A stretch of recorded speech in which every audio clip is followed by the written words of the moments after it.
C4 and Bryan Nehman. Baltimore's live and local radio show. WBAL News Radio 1090, FM 101.5, and the WBAL radio app. Well, please be joined in studio by the County Executive from Harford County, Bob Cassilly. Good morning, County Executive. Good morning. Good morning, C4 and Bryan. Good to be here. It's budget time, and we've talked to different county executives about how they are dealing with their budgets, and particularly the education part of their budget, considering, that what Kerwin has in place, the blueprint. How is your budget doing, particularly as it comes to your obligation public education? Yeah, so we've been, after last year's budget travails, I sat down with our superintendent and of education and in the schools and really came up with a process to try to alleviate the stress coming into this year. And so we opened the books and work together. We were trying to align my side, the funding with the demands. And we were doing pretty well until the downturn in state revenue really threw us off of our track. And as a result of that, they came in at $40 million more than us, which is a pretty, sticker shock there coming in. And so that's caused a good bit of angst. On the plus side for them, they've got that in savings. If they want to do that, they can do that. I'm not in favor of a full $40 million increase, but they've got that within their power. But we did come to a pretty good alignment over this whole past year of opening the books and looking. And I know there was a legislation to compel opening the books for the boards around the state. Honestly, from our perspective, we'd already done that by agreement. Okay. We'd already worked it. My budget team was looking at their books and vice versa. And so I understand why folks would want that. In Harford County, we got together with Dr. Bolson and my staff and did that. But it still came up with this whole process just really revealed the challenges that we have in making the theory of Kerwin, which I saw as a state legislator when Kerwin. And you filibustered. Which I did filibuster successfully. But there you go. The theory on how Kerwin's supposed to work versus reality now as county executive, where we're talking real numbers and real budgets and not theoretical. And I did listen to my friend President Ferguson discussing the budget and discussing Kerwin on your show. And I'm like, I've been there. It looks different in theory in the General Assembly, but it's a lot different out here. And I want to get to that, but I do want to pinpoint something. You said that they have $40 million in savings the school system does in Harford County. Where does that come from? Like, how does that work? Sure. I call it savings. In the technical term, it's fund balance. That the Board of Education receives payments for the budget over prior years, and what you don't spend, you put in your fund balance, and it builds up. And so they've got $40 million in a savings account. Well, essentially. it's not a savings. It's in accounts. It's on their books. It's in their accounts. But you'll see that throughout the state. Boards of Education will have this throughout the state. They call it the fund balance. Okay. And for us, they'll have committed fund balance and uncommitted fund balance. But that's taxpayers' money that was given that wasn't fully used. And the idea is, well, you build that up, and then maybe you'll say, well, we'll use that to build a new school or something. Exactly. All right. So, but they have been arguing that if they don't get the full funding from you, they're going to have to cut programs. Like summer school is going to have to go away. Some sports stuff going to go away. You're not going to have trainers at athletic events. So are you suggesting that they use that $40 million for all of those things? And do you think that it is accurate and fair that they're saying, hey, if they don't get a $40 extra million from you, that all of these things are going to be cut? So absolutely, it's not true that if they don't get that $40 million from the county government, they have to cut all those things. They're sitting, and Dr. Bolson admitted that the other night in the Board of Education meeting. Yes, they're sitting on $40 million. They could apply to that. The board needs to make some decisions on tightening up, just as my county government did. I spent the last year really revamping and reviewing every bit of our operation, eliminating leases. Just these are tough times. You gotta be much more frugal, and I'm encouraging the board to do that. We've got to look. You got a lot of senior positions that have nothing to do with the classroom. It's time to back off and say, wait a second, do we need to do things? This ought to be about putting money into the classrooms, not into the bureaucracy. And I would encourage the board to take a look and pull back.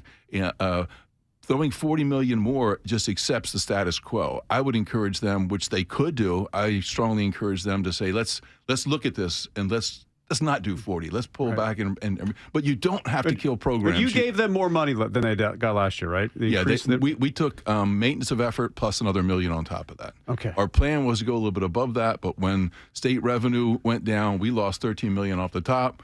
And so I want to make that point, County Executive. Harford County Executive Bob Cassilly is here in studio. We've heard this from other county executives as well. You just don't have education in your budget. You have public safety, you have sanitation, you have other things in your budget that have been met as well. And just talk about that for a second, because it's like Annapolis sometimes views you as only an education county executive. You have other things to do. Yeah, no, you're right. And from the minute people walk out their door, or even before that, you're getting your water, your sewer, your roads, your parks and recreation, the housing, everything, the services for the aged, the addicted, all that stuff. So it's a massive budget. I think we're about $731 million or something just in operating this year, and so it is a zero sum. What I take from them to give to the board, I reduce services, and we're pretty efficient in Harford County. We're working to make it more. We're not giving up. We're going to continue to do that. But it's. Your only choice after that is increase taxes, and I think even the Democrats in Annapolis are saying no, it's not the time to increase taxes. That's the wrong way to approach this. But do you see that there's any possibility of them being able to continue this without raising taxes in Annapolis? I think if Annapolis looks at what they're really doing, I'm sorry, for Annapolis, Annapolis, if they're going to stay with the current plan, I don't know how they get around this without a massive tax increase. But what we had asked before, and the big 8 county executives were all pretty unanimous on, is you got to relook at this and reprioritize what Kerwin means. Let's focus this. And that was the big challenge with Kerwin in theory coming in. Yeah, you had some schools that were really deficient, but instead of just focusing on what's going wrong in those schools, you make it statewide. Let's rewrite education policy for the entire state. Well, a lot of our schools were doing really, really well, putting out professionals and engineers and doctors and doing a pretty good job. But we said, no, we're gonna wade into everything and redo all of education. And that's the big challenge. It's a massive cost. Oh, it is. And now there's these incongruities within the current law. You say, the state says, well, all you got to do is provide for more pre-K, but they don't. What about the buildings for that? We got no money for that. Yeah, well, I don't either. Right. Let's raise the starting teacher salary. Okay, what about all the teachers who are currently making that starting teacher salary, the new one at $60,000, and they've been there for 5 or 10 years? Well, we're not going to give you the money to increase all those. Well, how do you do that? How do you have starting teachers making the same salary as people being there? And how do you have a uniform salary statewide? Newsflash: it's a whole lot.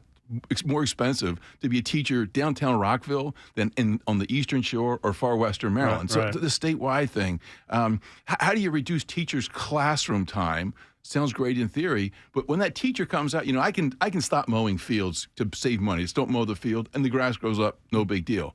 You can't take a teacher out of the classroom and not put somebody back in there. The kids are still there. So, but okay, teacher out of the classroom. Who's paying for that substitute? So it's these incongruities that are forcing us as county executives, and they'll say, hey, you can still do all your local initiatives, but I don't got the money now. And Kerwin has made it clear, and the authors have made it clear, they don't care about class size. They don't care about they're not thinking about security of your schools. They're not worried about extracurricular activities, athletics, art, music. That's just not even in the formula. But most Marylanders don't accept that. We thought that that's what Kerwin and Blueprint was going to be, as opposed to what we're getting. And there was no parent who would have said, "I'm all in favor of Kerwin if you're gonna increase class size, reduce safety and security, reduce extracurricular activities, dial back on athletics and arts and entertainment, music." No parent would have been in favor of that. But that's what we bought into because we just didn't talk about it. And that's not the way to go here. And those are the fiscal realities that we face every day now,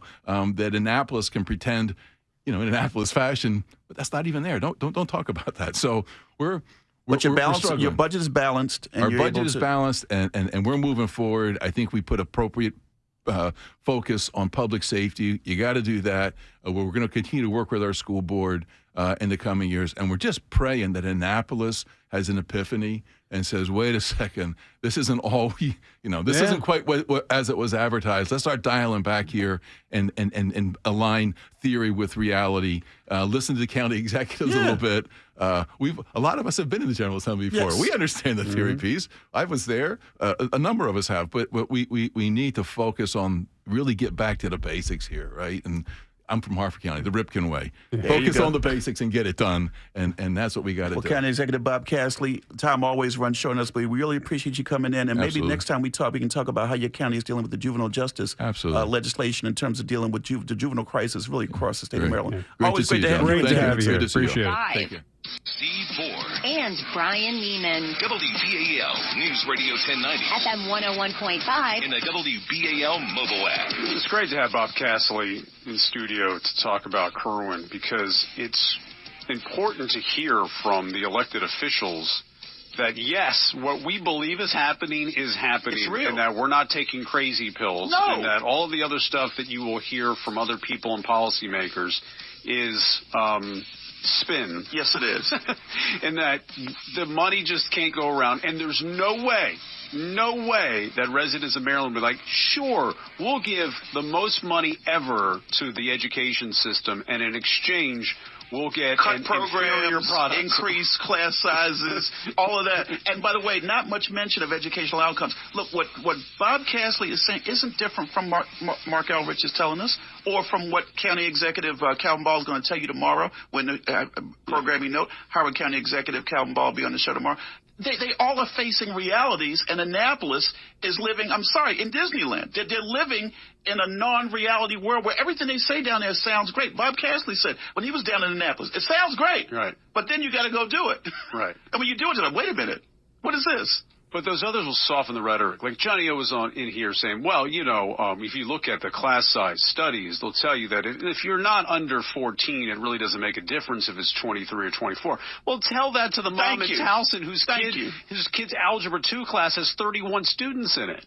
Also, tell that to somebody who has heard over and over again, smaller class sizes leads to better outcomes, better individualized attention from teachers. Don't tell that to me when I've been hearing this my whole life. My whole life I've been hearing this. Yeah. So to be continued on Kerwin and the price tag and whether or not we can afford it. And as Bob Cassilly says, there's no way Annapolis Now, I'll tell you what my eyebrows went up on. This $40 million just sitting in their bank account. Well, how's that possible if you got $40 million in the How many times did we hear that Dr. Williams in Baltimore County, when Darrell Williams would not tell County Executive Johnny O what was in their bank account?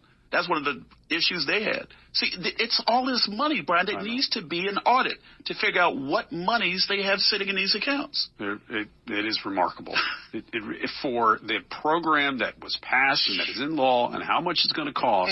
And you tell me how our kids are better off today than they were when this thing was passed, because I don't see it. I don't see it either.